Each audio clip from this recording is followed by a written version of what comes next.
vive uma vida totalmente sem direção de Deus. Quantos homens e quantas mulheres necessitam de entender esse louvor aí que foi louvado agora? De madrugada, me levanto para orar. Quando o louvor fala me levanta, ele diz, eu estou na dependência de Deus. Quantos homens e quantas mulheres sofrem, meus irmãos, minhas irmãs que estão escutando esta programação agora. Quantos homens e quantas mulheres já não vê o Deus da providência agir, porque não estão na dependência de Deus. O texto é bem claro do Evangelho de Lucas, no capítulo 15, no versículo 17. Então, caindo em si, esta mensagem, este texto fala que ele fez uma autoavaliação dele. Ele olhou para ele. Ele teve a compreensão, este homem aqui, ele teve a compreensão que ele necessitava urgentemente voltar para o Senhor. Quantos homens e quantas mulheres estão nesta condição, mas não estão na dependência de Deus, não estão na dependência do Senhor. O Evangelho de Lucas, muito conhecido, quantas pregações, quantas mensagens nós já escutamos desse texto. O Evangelho de Lucas, no capítulo 15, está dizendo que é a parábola do filho pródigo. Se nós observarmos a mensagem e trazermos uma visão mais teológica, nós vamos compreender, do versículo 11 até o versículo 25, ele traz uma mensagem para o publicano, uma mensagem de uma condição religiosa. E do versículo 25 até o 32, ele fala para os fariseus. Mas eu não quero aqui me prender a uma visão teológica, mas eu quero aqui trazer uma realidade do nosso dia a dia da mensagem. Caindo em si no texto, ele apresenta uma condição da necessidade, não apenas do homem até Deus, não, mas ele tem um entendimento que ele precisa realmente olhar para ele. Por que é tão difícil nós olharmos para a nossa vida? Por que é tão difícil nós entendermos que nós somos dependentes, somos carentes, que nós necessitamos desse Deus imenso? Por que é tão difícil nós termos essa compreensão? Por que é tão difícil nós estarmos envolvidos com a obra do Senhor? Por que é tão difícil nós cairmos em si? O texto é bem claro e todos nós compreendemos o texto. Todos nós entendemos o texto. Todos nós temos compreensão. Como eu disse que eu não quero tratar na visão teológica, não, eu não quero, porque eu já estudei isso aqui dezenas de vezes. Eu não quero apenas trazer uma visão de religião dos publicanos e também do versículo 25 ao 32 falando do farisaísmo. Não da condição, não religiosa, não. Trazer uma visão que o povo fariseu, trazer uma visão até mesmo do povo essênico, da visão do puritanismo. Eu não quero falar sobre isso, não. O que eu quero aqui falar sobre o cair em si, que o cair em si nos confronta. Cair em si, o versículo 17, o 18 e 19, ele diz que ele cai em si. A palavra na raiz grega é dokimazeta, ele fala de uma alta avaliação dele. A raiz da mensagem diz que ele fez uma alta avaliação dele mesmo. E o texto diz que ele disse, quantos trabalhadores do meu pai tem? Quantos trabalhadores estão na condição que pelo menos a barriga naquele momento ele está preenchendo? O interessante justamente do texto, que nós podemos falar aqui um período, mas o tempo é curto, mas o que nós temos que compreender que cair em si é fazer uma autoavaliação.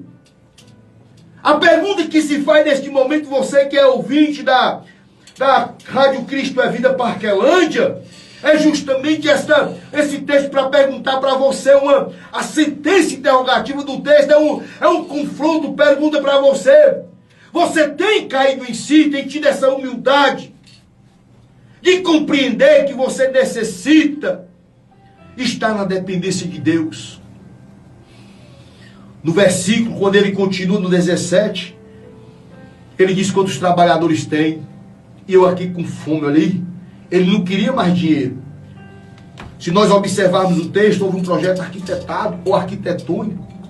Houve um projeto que veio não na condição do agir, mas antes dele agir, quando ele disse que ia para uma terra longínqua, quando ele pensou em ir, ele já tinha efetuado a ação. Quantas vezes nós estamos nessa condição? E o texto, ele vai cada vez mais se aprofundando. A linguagem para falar de um homem que está caído. O texto é literal, pastor? Eu não acredito que o texto seja literal. Mas que o caído aqui fala de um comportamento espiritual. Quantos homens e quantas mulheres, pastor Pedro está ouvindo? Pastor Smith, lá na Paraíba, está aí ligado, aí um cheiro no coração, pastor Smith. Meu tenente, comandante abençoado Giovanni, lá no que seja ouvindo a mensagem. Meu irmão de Castro, meu irmão Mendes, quantos estão ouvindo a mensagem? E a mensagem é para nós neste momento, para todos que estão ouvindo, escuta. Quantos homens e quantas mulheres estão nessa condição? O texto é bem claro. Levantar-me-ei quer dizer que ele estava numa condição espiritualmente destruído. Que naquele momento ele teve a consciência de que ele errou. Que naquele momento ele teve uma necessidade urgentemente de voltar-se para o Pai. E quantos homens e quantas mulheres estão nessa condição, mas não têm a humildade? Se o texto diz que ele se levantou, é porque ele estava no solo. Eu não acredito fisicamente, não quero forçar o texto para dizer somente fisicamente, porque a minha prioridade não é esta. Mas eu quero dizer que é espiritualmente. Quantos homens e quantas mulheres estão destruídas? Quantos homens e quantas mulheres estão à beira do caminho? Quantos homens e quantas mulheres, eu falo até no meio da igreja mesmo, quantos homens e quantas mulheres? Essa programação, meu irmão Samuel, quando nós fomos levantar, nós já temos há muitos anos o programa Providência de Deus. São hinos antigos, hinos que falam com a igreja, hinos que falam que verdadeiramente falam do arrebatamento da igreja. E esse texto aqui fala justamente no versículo 18, levantar-me-ei e irei ter com meu pai. E quando eu chegar, eu vou falar assim, Pai, pequei contra os céus e diante de ti. Três coisas me chamam a atenção no texto. Primeira coisa é que ele teve a humildade de ir até o Pai. Segunda coisa, ele entendeu que acima dele tinha um ser superior. Olha que coisa linda. Ele diz, Pai, me perdoa. Quantos homens e quantas mulheres estão nessa condição, nesse estado, mas não têm a humildade de dizer, me perdoa. Porque pedir perdão é difícil, meu irmão. Ele sabia, meu irmão Samuel, a quem pedir perdão. Quantas vezes nós estamos na condição de pedir perdão. Muitas vezes até pedimos o perdão. Muitas vezes aquele que está recebendo ou está ouvindo o nosso pedido, eles não acatam o perdão. Mas este jovem aqui, o filho pródigo, ele foi ao local certo. Muitas vezes nós não vimos resposta porque nós estamos indo pedir perdão para o local, em locais errados. O texto diz no versículo 18, levantar-me-ei e irei ter com meu pai. E direi, Pai, pequei contra os céus. Pequei contra o céu diante de ti. O texto diz que esse Pai, aquilo que eu fiz, Deus viu. Escuta. Aquilo que tu está fazendo, o que tu fez, o Senhor está vendo. A doutrina da soberania, quando você estuda, você vai entender a comunicação de Deus. A doutrina do ser soberano, quando você está estudando, você vai entender os atributos de comunicação de Deus. Escuta, Deus sabe. Deus, Ele conhece. E o que Ele quer de ti nesta noite é justamente que você tenha esta humildade de levantar. Levantar-me-ei e irei ter com meu pai. E quando você chegar diante dele, o texto disse, Pai, pequei. Ele sabia o que falar diante dele. Se você não sabe o que falar diante do Pai, apenas cai de joelho, apenas chora na presença dele. Muitas vezes nós não temos palavra, mas lágrimas Deus conhece. O pulsar do coração Deus escuta e Ele sabe discernir. Nesta noite nós estamos aqui neste propósito, dizer para você que a esperança para a tua vida, aleluia, a esperança, Ele te fez abrir este link neste momento da rádio, Cristo é Vida Parquelândia, para você entender que você tem que ir para os pés dEle, tem que entender que Ele é Deus na tua vida. Glória. Levantar-me-ei e irei ter com meu Pai. E quando eu chegar lá, eu vou dizer, Pai, pequei contra ti. Aquilo que fiz. Aí ele olha novamente para ele. Por isso que eu disse que o texto é mais espiritual, não físico. Por isso que eu não quis forçar o texto em uma visão interpretativa para dizer que era uma situação física, não. Eu posso aplicar o texto e dizer que ele tinha feridas, marcas do sofrimento. Tinha. Por que, Samuel? Porque o pecado traz marca. Eita. O pecado machuca. O pecado destrói o homem. Quantos homens e quantas mulheres louvavam, pregavam, falavam de Jesus, hoje estão com feridas, não conseguem mais ir até o Senhor, mas Ele te chama nesta hora. Esse desejo que tu tem no coração, filho, não foi o homem que colocou, não, foi Deus. Ele te chama. Ele diz: vem, filho, vem. Vem, filho, vem. Entenda. Ele disse: pai, pequei contra ti. Aquilo que eu fiz, ele viu. Olha aí, coisa linda. Entendendo a visão hierárquica, entendendo a soberania de Deus e compreendendo a humildade que ele deveria chegar até os pés do Pai. Quantos homens e quantas mulheres de Deus não chegam, escuta, não chegam até o Senhor porque não tem humildade. Às vezes reconhece o Pai, às vezes reconhece a soberania de Deus, mas não tem humildade nele mesmo dizer: eu preciso de estar até o Senhor. Às vezes até chega, mas o coração não se curva. Quantos homens e quantas mulheres levantam o braço quando vai para se reconciliar? Quantos homens e quantas mulheres dobram o joelho? Quantos homens choram? Mas escuta, enquanto o coração não encurvar, enquanto não sair daqui, ó, de dentro, como diz no Salmo 51:6, verdade no íntimo, enquanto não ter seriedade, sinceridade, não tiver mudança, entenda a minha linguagem, Deus te alcança, que Ele é soberano, mas Ele fica te observando numa visão humana, Ele fica te observando. O texto diz que Ele foi, e quando Ele chega e diz: pai, pequei contra ti, o céu viu, eu não sou digno de ser chamado teu filho, mas me trata pelo menos como um homem que necessita de alimento. O texto diz que ele tinha fome. Fome aqui no literal, pastor, era, mas eu posso ver entre linhas na interpretação que o principal era entender que ele errou. Nós temos que compreender justamente isso, irmão. Você está ouvindo a mensagem. Eu sei que essa mensagem está chegando em vários locais do nosso planeta, do nosso país, do nosso estado. Eu sei que você necessita urgentemente de reconhecer.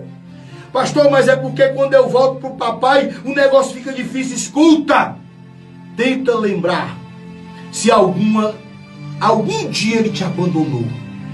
Tenta lembrar, tenta. Ele te chama neste momento para se reconciliar. Ele te chama.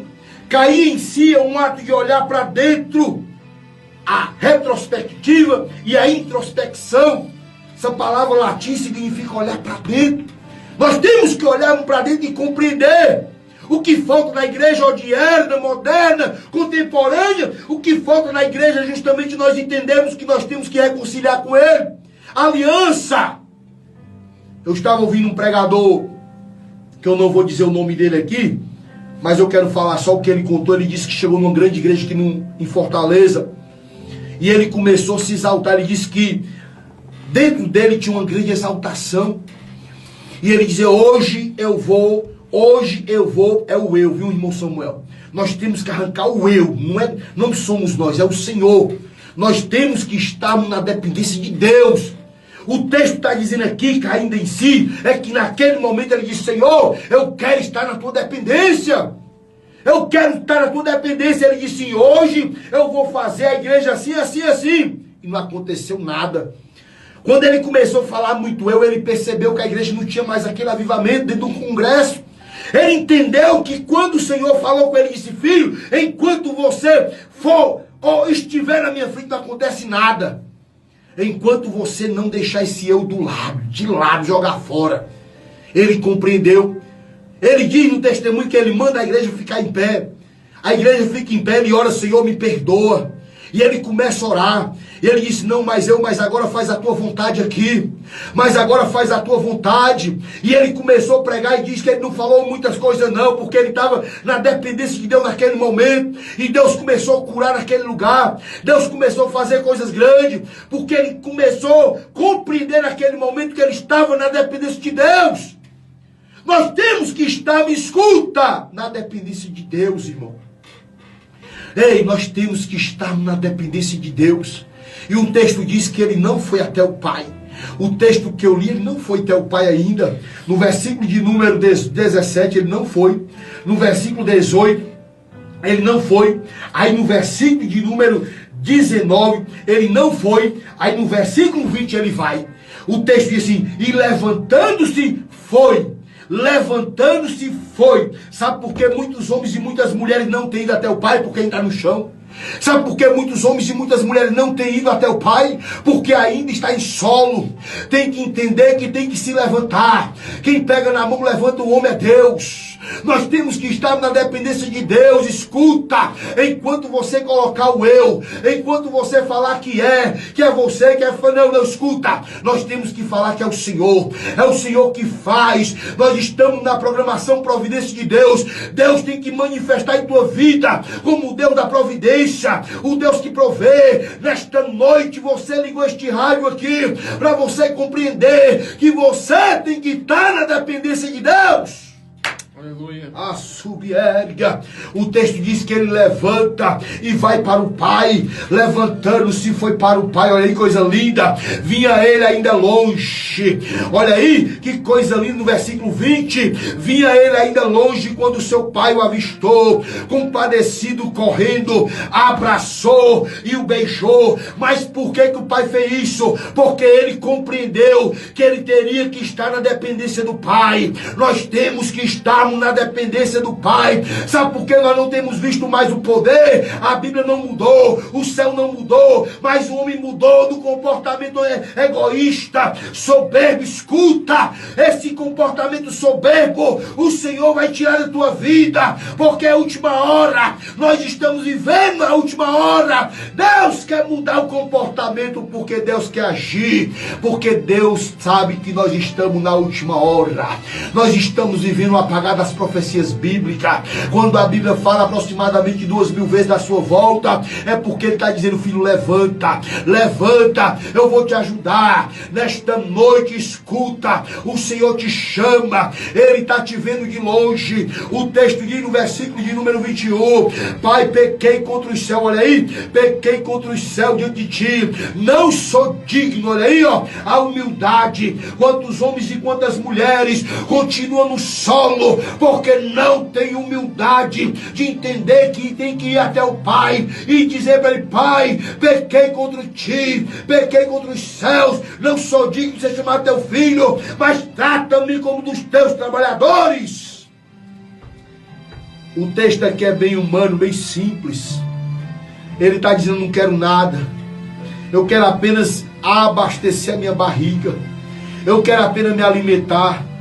No versículo de número 22, o pai, porém, disse ao seu servo: trazei depressa a melhor roupa.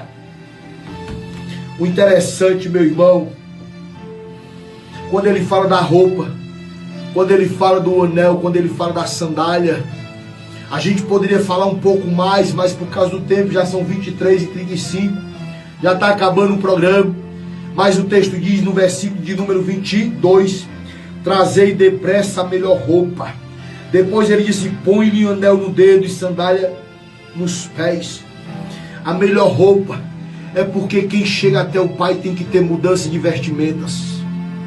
As vestimentas não podem. O problema é que o homem quer andar com vestes sujas, espiritualmente falando, vestes sujas em comportamentos. Camarada que vem para a obra, que diz que está com o Pai, mas anda mentindo. Camarada que diz que está na igreja, mas anda pecando, anda vivendo uma vida de pecaminosidade, engano, principalmente de prostituição. Quando eu falo de prostituição, não é o homem com a mulher, mas é a adulteração da verdade. Isso é uma linguagem escriturística do texto. Nós vemos isso em Tiago, capítulo 4. Não sabeis, adúltero, que a vossa amizade do mundo é inimizade de Deus? Quantos homens e quantas mulheres estão no mundo?